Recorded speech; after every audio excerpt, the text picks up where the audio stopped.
તો અન્ય મહત્વપૂર્ણ સમાચારની વાત કરીએ। અમરેલીમાં ડીએપી ખાતર લેવા માટે ખેડૂતોની પડાપડી। બગસરા શહેરમાં 25 દિવસે 360 થેલી ખાતર આવતા ખેડૂતો કતારોમાં લાગ્યા। ખેડૂતોને શિયાળુ પાકના વાવેતર માટે ખાતરની તાતી જરૂરિયાત હોવાથી ધરતીપુત્રો ખાતર મેળવવા માટે વહેલી સવારથી કતારોમાં જોવા મળ્યા। 200 થી વધુ ખેડૂતો ડીએપી ખાતર લેવા લાઇનમાં ઉભેલા નજરે પડ્યા। જો કે એક ખેડૂતને માત્ર 2 થેલી ડીએપી ખાતર મળતા ખેડૂતોમાં નારાજગી પણ જોવા મળી। આજે 25 દિવસે 360 થેલી ડીએપી આવ્યું છે, તો 300 જણાની લાઇનમાં છે। ખેડૂતોને 2 થેલી ડીએપી આપે છે, તો આમાં ખેડૂતોને કરવાનું શું? શિયાળુ પાકનું વાવેતર કરવું છે તો સરકારશ્રીને અમારી વિનંતી છે કે બગસરા તાલુકામાં ડીએપી આપે એવી સરકારને નમ્ર વિનંતી કરીએ છીએ। તો રાજકોટના જેતપુર માર્કેટયાર્ડમાં મગફળીની ટેકાના ભાવે ખરીદી કરાતા ખેડૂતો ખુશ થયા છે। જેતપુરના મેવાસા જૂથ સહકારી મંડળીએ ગુજકો માર્સલ વતી ટેકાના ભાવે ખરીદી કરતા ધરતીપુત્રોએ સરકારનો આભાર માન્યો। માર્કેટયાર્ડમાં દરરોજ ખેડૂતોને બોલાવી ટેકાના ભાવે મગફળીની ખરીદી કરાશે। હાલમાં 6500 ખેડૂતોએ મગફળીના વેચાણ માટે ઓનલાઈન રજીસ્ટ્રેશન કરાવ્યું છે, જેમની મગફળી યાર્ડમાં ટેકાના ભાવે ખરીદી કરાશે। ખેડૂતોએ કહ્યું કે પાછોતરા વરસાદથી મગફળીના પાકમાં મોટું નુકસાન થયું હતું, પરંતુ સરકારે 1356 રૂપિયાના ટેકાની ભાવથી ખરીદી કરતા અમે ખુશ છીએ તેવું ખેડૂતોએ જણાવ્યું। આ વર્ષે વરસાદ બહુ પડ્યો, 50% જેવો માલ ફેલ થઈ ગયો હતો અને તોય સરકાર સંભાળી લે છે 1356 રૂપિયામાં।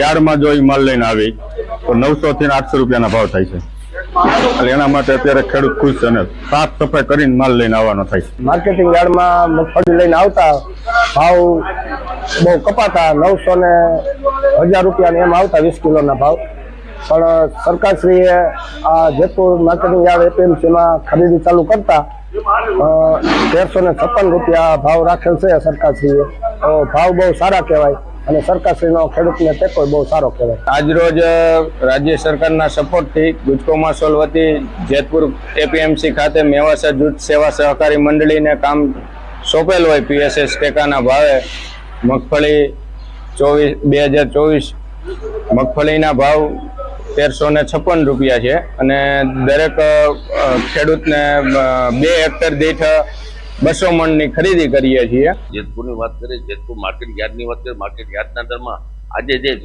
સરકાર દ્વારા જે ટેકાના ભાવની જે ખરીદીનો પ્રક્રિયા શરૂ કરવામાં તેને લઈને આપણે સીધા દ્રશ્યો બતાવી।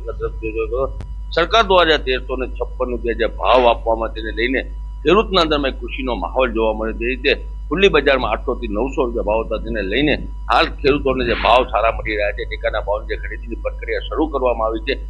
રોજના 10 થી 12 ખેડૂતોને બોલાવવામાં આવે છે અને હજી જો વધશે તો ખેડૂતોને વધારે ખેડૂતોને ટોકન આપવામાં આવશે। તેને લઈને વાત કરીએ છીએ જેતપુરના માર્કેટ યાર્ડના અંદરમાં આજ જે મગફળીની જે આવક શરૂ થઈ છે અને જે સરકાર દ્વારા આજે ખેડૂતોને સારામાં સારો મોટો ફાયદો થશે, તેને લઈને ભાવ સારા મળશે અને ખેડૂતો જે રીતે અતિવૃષ્ટિ અને જે વરસાદ થયો તેને લઈને જે ખેડૂતને નુકસાન થયો હતો તે નુકસાનનો સામનો કર્યો હતો, તેને લઈને સરકાર દ્વારા નિર્ણય કરવામાં આવ્યો છે કે ભાવ છે સારા ભાવ આપવામાં આવશે। 1356 રૂપિયા ભાવ આપવામાં આવશે, તેને લઈને ખેડૂતોના અંદરમાં એક ખુશીનો માહોલ જોવા મળ્યો છે અને માર્કેટ યાર્ડના અંદરમાં ખેડૂતો અત્યારે ખુશખુશાલ જોવા મળી રહ્યા છે। ગુજરાતી જેતપુર। તો બીજી તરફ ગીર સોમનાથના કોડીનાર માર્કેટ યાર્ડમાં ખેડૂતોએ હોબાળો કર્યો છે। મગફળીની ખરીદીમાં ટેકાના ભાવે ખરીદી કરવાની માંગ સાથે હોબાળો કર્યો છે। ખેડૂતોએ જીત કરી મગફળીની હરાજી બંધ કરાવી છે। આ મુદ્દે યાર્ડ સત્તાધીશોએ જણાવ્યું હતું કે હાલ 1000 થી 1215 રૂપિયા સુધી મગફળીના ભાવ યાર્ડમાં મળે છે। ખેડૂતો દ્વારા સરકારને ટેકાના ભાવ મુજબ રૂપિયા 1356 મુજબ હરાજી કરવાની માંગ કરી છે। ખેડૂતોએ રોષ સાથે હરાજી બંધ કરાવીને વિરોધ કર્યો છે। ખેડૂતો યાર્ડના ગેટ પર પહોંચી રસ્તો બંધ કરીને વિરોધ નોંધાવ્યો છે। અને મહત્વપૂર્ણ સમાચારની વાત કરીએ તો મિશ્ર ઋતુના કારણે શિયાળુ પાક પકવતા ખેડૂતોની ચિંતામાં વધારો થયો છે। દેવભૂમિ દ્વારકા જિલ્લાના શિયાળાની ઠંડી ન પડવાના કારણે જીરાના વાવેતર કરતા ખેડૂતો ચિંતામાં મુકાયા છે। ચોમાસુ પાક નિષ્ફળ ગયા બાદ હવે રવિ પાકમાં પણ કુદરત સાથ નથી આપી રહી। ખેડૂતો જણાવી રહ્યા છે કે ચોમાસુ સિઝન દરમિયાન ભારેથી અતિભારે વરસાદના કારણે મગફળી સહિતના પાકને વ્યાપક પ્રમાણમાં નુકસાન થયું હતું। ત્યારે હાલ શિયાળુ પાકનું વાવેતર કરવાની તૈયારી કરી લીધી છે, પરંતુ વાતાવરણ અનુકૂળ ન હોવાના કારણે ખાસ કરીને જીરુના પાકનું વાવેતર થઈ શકે તેમ નથી, જેથી કરીને ચણા, ધાણા સહિતના પાકનું વાવેતર કરવું પડે તેવી સ્થિતિનું નિર્માણ થયું છે। ત્યારે ઠંડીનું પ્રમાણ નહીં વધે તો દ્વારકા જિલ્લામાં જીરુનું વાવેતર ઘટી શકે તેવી શક્યતાઓ હાલ વર્તાઈ રહી છે।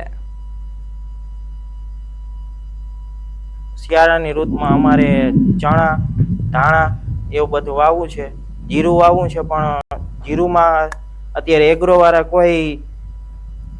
કોઈ પ્રમાણમાં એમ કહે છે કે જીરું વાવવાથી ઉગે ના ઉગે એની જવાબદારી ગેરંટી કોઈ લેતું નથી। અત્યારે જીરાનું એક જ કારણ છે મોટા પાયે કે શિયાળાની ઋતુ છે પણ ઠંડી પડતી નથી, તડકો બહુ વધારે પડતો છે, એટલા માટે જીરું ઉગવાનું કારણ એ જ છે કે શિયાળા ઠંડીના ભાગરૂપે ચણા અને ધાણા વાવવા પડે એમ છે। શિયાળુ પિયતમાં વધારે મોસ્ટ ઓફલી વધારે પડતો અમારે જીરાનું વાવેતર થાય છે, પણ આ વખતે ખરાબ હવામાન એટલે કે જેટલે તાપમાન ઠંડુ હોવું જોઈએ એટલું તાપમાન ઠંડુ છે નહીં, એટલે લાગે છે કે જીરાનું પણ વાવેતર થાય નહીં।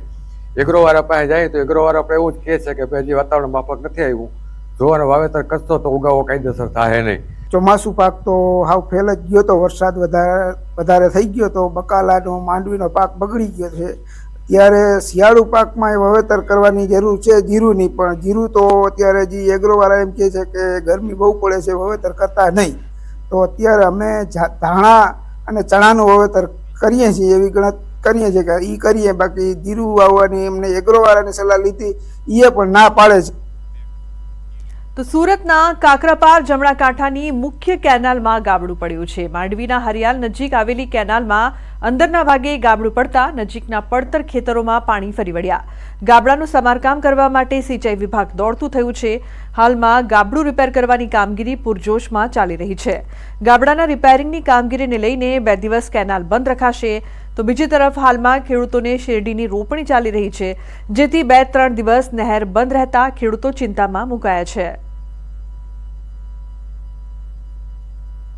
આજ સવારે વહેલી સવારે રેગ્યુલર ઇન્સ્પેક્શન દરમિયાન આ બાબત ધ્યાનમાં આવેલી હતી અને ઉપરથી આપણે પાણી ઓછું કરવા સવારે જ જણાવેલું છે। પાણી ઓછું થતાં 4 થી 6 કલાક જેટલો સમય લાગે છે। ઉપરથી પાણી ઓછું થાય સ્થળ નિરીક્ષણ કરતા ધ્યાનમાં આવશે કે કેટલું ગાબડું પડેલ છે અને એના આધારે કામગીરી કરવાની થશે। આશરે 2 થી 3 દિવસમાં પાણી પાછું ચાલુ થઈ જશે અને આપણે જે પાણી ડેમેજ થઈ છે ત્યાંથી જે પાણી નીકળે છે અહીંયાથી ખાડીમાં નિકાલ માટે વ્યવસ્થા કરેલ છે, જેથી ખેડૂતોને નુકસાન ના થાય। તો દ્વારકામાં ગમખ્વાર અકસ્માતમાં એકનું મોત નીપજ્યું છે। ખંભાળિયા જામનગર નેશનલ હાઈવે પર કાર અને એક્ટિવા વચ્ચે ગમખ્વાર અકસ્માત સર્જાયો। અકસ્માતની ઘટનામાં એક્ટિવા ચાલકનું મોત થયું છે। બેફામ ઇનોવા કાર ચાલકે એક્ટિવા સવારને અડફેટે લેતા મોત નીપજ્યું। અકસ્માતમાં એક્ટિવા સવાર જગદીશ પાઉ નામના 55 વર્ષીય આધેડનું ઘટના સ્થળે જ મોત નીપજ્યું છે। અને મહત્વપૂર્ણ સમાચારની વાત કરીએ તો ડભોઈ વડોદરા રોડ પર ટ્રક ચાલકે બાઇક ચાલકને અડફેટે લેતા બાઇક ચાલકનું મોત થયું। બાઇક ચાલક પેટ્રોલ ભરાવી રોડ ક્રોસ કરી રહ્યો હતો તે સમયે ટ્રક ચાલકે અડફેટે લેતા ઘટના સ્થળે જ મોત નીપજ્યું છે। અકસ્માત બાદ બાઇક અને ટ્રક બંને રોડની સાઇડ પર ખાડામાં ઉતરી પડ્યા હતા। ટ્રક ચાલક અકસ્માત સર્જીને ઘટના સ્થળથી ફરાર થઈ ગયો હતો। પોલીસે ઘટના સ્થળે પહોંચી મૃતકની ઓળખ કરવા તપાસ હાથ ધરી છે, તેમજ ટ્રક ચાલકને ઝડપવા ચક્રો ગતિમાન કર્યા છે। તો વડોદરાના વાઘોડિયા નગરપાલિકામાં ઘોર બેદરકારીના કારણે એક બાઇક સવાર ખાડામાં ખાબક્યો। રોડ વચ્ચે ખોદેલા 10 ફૂટ ઊંડા ખાડામાં બાઇક સવાર ખાબકતા ગંભીર રીતે ઘાયલ થયો। વાઘોડિયા ખંઘા રોડ પર હીરાવંશી ફળિયા નજીક આ ઘટના બની છે। મહત્વનું છે કે વાઘોડિયા નગરપાલિકાએ ખાડા ફરતે બેરિકેડ્સ નહીં મૂકતા ગંભીર અકસ્માત સર્જાયો હતો। તો તંત્રની ગંભીર બેદરકારીના કારણે એક નિર્દોષ વ્યક્તિ અકસ્માતનો ભોગ બની જીવન મરણ વચ્ચે ઝોલા ખાઈ રહ્યો છે। ઇજાગ્રસ્તને સારવાર અર્થે ખસેડાયો છે। પાણીની લાઇન રિપેર કરવા પાલિકા તંત્રએ ખોદેલો ખાડો છેલ્લા કેટલાક દિવસથી ખુલ્લો રાખતા આ દુર્ઘટના સર્જાઈ છે।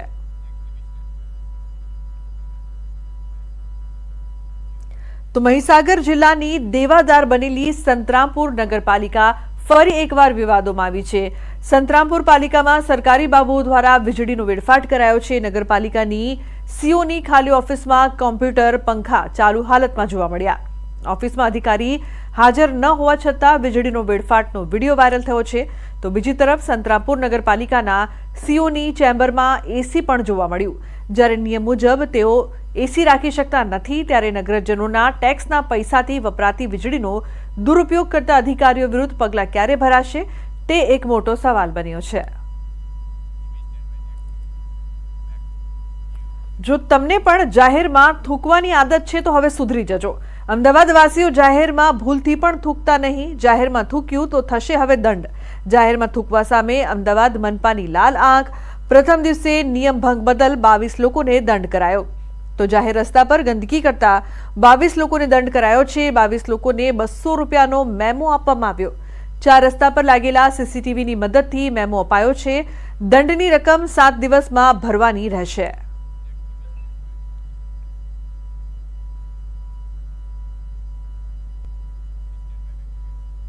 તો સ્વાર્થ માટે ખોટી સર્જરી કરનારાઓની તપાસ. અમદાવાદમાં ખ્યાતિકાંડમાં પોલીસની તપાસનો ધમધમાટ. સર્જરી કરનાર ડોક્ટર પ્રશાંત વજીરાણાની તપાસ. ડોક્ટર પ્રશાંતને લઈને પોલીસની ટીમ પહોંચી છે હોસ્પિટલ. ખ્યાતિ હોસ્પિટલમાં ડોક્ટર પ્રશાંત સાથે થશે તપાસ. આરોપી પ્રશાંતે ઓપરેશન કર્યા હોવાનો છે આરોપ. ઓપરેશન બાદ 2 લોકોના મોત થયા હતા. તો પીએમજેવાય યોજના લાભ લેવા માટે ઓપરેશન કર્યા હતા. ખ્યાતિકાંડમાં હજુ પણ 4 આરોપીઓ ગિરફથી દૂર છે. 4 મેડિકલ માફિયાઓની આખરે ક્યારે ધરપકડ થશે તે મોટો સવાલ.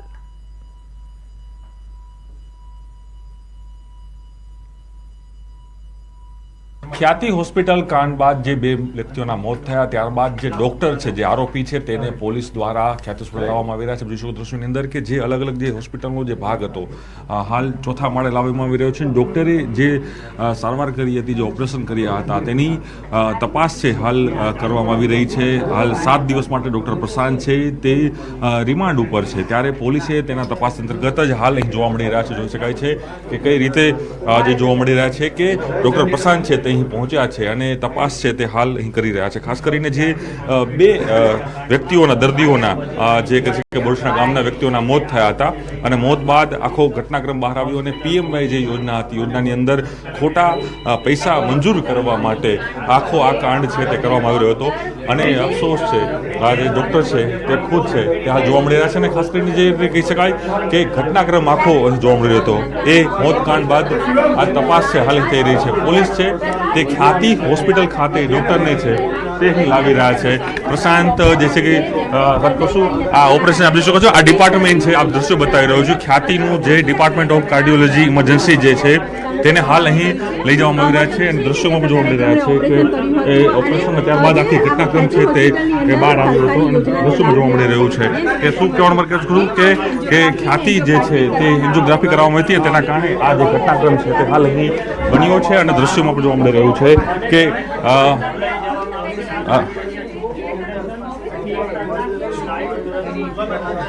ડોક્ટર પ્રશાંત, અફસોસ થાય છે આવડી મોટી ઘટના બની. ડોક્ટર પ્રશાંત, અફસોસ થાય છે તમને અફસોસ થાય છે કે આ તમારી ભૂલના કારણે 2 સામાન્ય વ્યક્તિઓના મોત થયા, 2 સામાન્ય વ્યક્તિઓના મૃત્યુ થયા,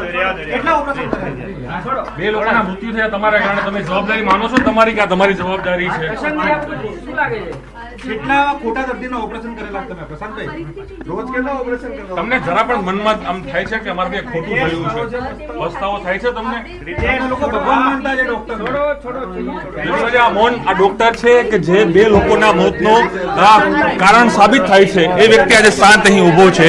પરંતુ ચોક્કસ એ માની શકાય કે આ પ્રકારે આ ડોક્ટરો જે છે તે કઈ રીતે લોકોને છે તે જીવના જોખમ કરી રહ્યા છે. આપ જોશો કે આ ડોક્ટર, આ હું તમને લાઈવ બતાવી રહ્યો છું કે જે ખાસ કરીને જોઈ શકાય છે આ હોસ્પિટલ છે જ્યાં આખું ઓપરેશન કરવામાં આવ્યું હતું, એ હું આપને જે બતાવી રહ્યો છું. જે ઓપરેશન થિયેટર જે છે, જે કહી શકાય એન્જિયોપ્લાસ્ટી કરવામાં આવી હતી, એ જગ્યા છે અને ત્યાં ડૉક્ટર તેને રિકન્સ્ટ્રક્ટ કરવામાં આવી રહી છે અને તેની અંદર જ આ વસ્તુ છે જોવા મળે. હાલ જે ડૉક્ટર તપાસ કરી રહી છે, આપ જોઈ શકો છો તપાસની અંદર કે આ વસ્તુ છે તપાસ કરી રહી છે ડૉક્ટર અને વાતચીત છે તે કરવાનો પ્રયાસ કરી રહ્યા છે.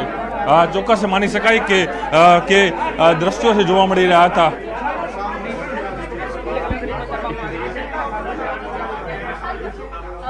તમને કોઈ પસ્તાવો થાય છે ખરા? પ્રશાંત, તમને કોઈ પસ્તાવો થાય છે ખરા? તમે ડોક્ટર એટલે ભગવાન કહેવાય. એક સામાન્ય ગામડાના માણસો અહીં પહોંચ્યા હોય. તમારી કોઈ ભૂલ છે ખરા આમાં? તમને લાગે છે કે તમે મોટી ભૂલ કરી છે અને સાથે કહી શકાય કે 2 લોકો મરી ગયા? તમારા બચાવમાં કઈ કહેશો તમે? એ મૌન છે, હજુ બોલી જવાબ નથી આપી શકતા. તો એ જવાબ આપવાનો પ્રયાસ કરી રહ્યા છે. ન્યૂઝીલેન્ડ પણ પ્રશ્ન પૂછી રહી છે. આપ જોઈ શકો છો કે પોલીસે તપાસ કરી રહી છે અને દ્રશ્યોમાં પણ જોવા મળી રહ્યું છે કે કઈ રીતે જે છે આ દ્રશ્યો છે, હાલ તપાસ છે તે હાલ અહીં કરી રહી છે અને અલગ અલગ ઇન્ક્વાયરી છે તે પોલીસ દ્વારા કરવામાં આવી રહી છે. હું બતાવીશ આપને કે જે આખી ડોક્ટરવાળી જગ્યા છે ત્યાં દ્રશ્યો જોઈ શકાય છે કે કઈ રીતે ઊભા છે અને આ ખ્યાતિ હોસ્પિટલ છે. ખ્યાતિ હોસ્પિટલમાં જોઈ શકાય છે કે આ જે જગ્યા છે તે હું તમને બતાવીશ કે આ ઓપરેશન થિયેટર આપ જોઈ શકાય છો, કાર્ડિકલ ઇમરજન્સી સેવા. અહીં ઓપરેશન થયું હતું. આ ચોથા માળ ખ્યાતિનું જે ચોથો માળ છે, ફોર્થ ફ્લોર છે, એ ફોર્થ ફ્લોરની અંદર આખું ડિપાર્ટમેન્ટ ઓફ કાર્ડિયક ઇમરજન્સી જે કહી શકાય અને અહીં લાવવામાં આવ્યા હતા અને અહીં ઓપરેશન કરીને 2 નિર્દોષ વ્યક્તિઓના અહીં મૃત્યુ થયા છે. અને એ ચોક્કસ એ કહી શકાય કે જે ડૉક્ટર છે હજુ પણ અનેક જે આરોપીઓ છે તે ફરાર છે. તેઓને પકડવાની કોશિશ છે, હાલ તે કરવામાં આવી રહી છે. દ્રશ્યોમાં પણ જોવા મળી રહ્યું છે કે આ તમામ જે સાધનો છે અહીં પડ્યા છે અને અહીં ઓપરેશન છે કરવામાં આવી રહ્યા હતા અને તમામ જે લેબ છે એની વ્યવસ્થાઓ છે. આ દ્રશ્યો છે પોલીસ રિકન્સ્ટ્રક્ટ કરી રહી છે, પોલીસ લાવી રહી છે. આ દ્રશ્યો જોઈ શકાય છે કે આ જગ્યા અહીં ઓપરેશન કરવામાં આવ્યું હતું અને આ એ જગ્યા છે, આ ઓપરેશન સ્થળ છે. અહીં ઓપરેશન કરીને જે લોકો સામાન્ય માણસ છે તેના મોત થયા હતા. હજુ પણ મુખ્ય જે આરોપીઓ છે, હજી પણ મુખ્ય આરોપીઓ છે તે બહાર છે, કારણ કે અહીંના જે ડિરેક્ટર છે, અહીંના કાર્તિકે પટેલ, એના જે મુખ્ય કરતા હરતા હતા, એના સીઓ છે, એ તમામ લોકો છે તે હજુ કહીને કહી શકાય કે હજુ ફરાર છે. પોલીસ તેની તપાસ કરી રહી છે. પરંતુ હાલ જે ડૉક્ટર પ્રશાંત જે છે જેને ઓપરેશન થકી જે માત્ર 15,000 રૂપિયાના કારણે સામાન્ય જે વ્યક્તિ કઈ ગામડાના સામાન્ય પ્રજાને તેના કારણે તેના મૃત્યુ થયા છે અને 2 લોકો આના કારણે ભૂલના કારણે તેઓ મર્યા છે. અને હાલ પણ જે કે ડૉક્ટર પ્રશાંત છે એકદમ નિષ્ઠુર થઈને શાંતિથી માણસ ઊભો છે, તેને પસ્તાવો પણ નથી કે અમારાથી આ 2 નિર્દોષ લોકોના મોત થયા છે. કેમેરામેન હિરેન શાહ સાથે પ્રણવ પટેલ, ન્યૂઝ 18 અમદાવાદ.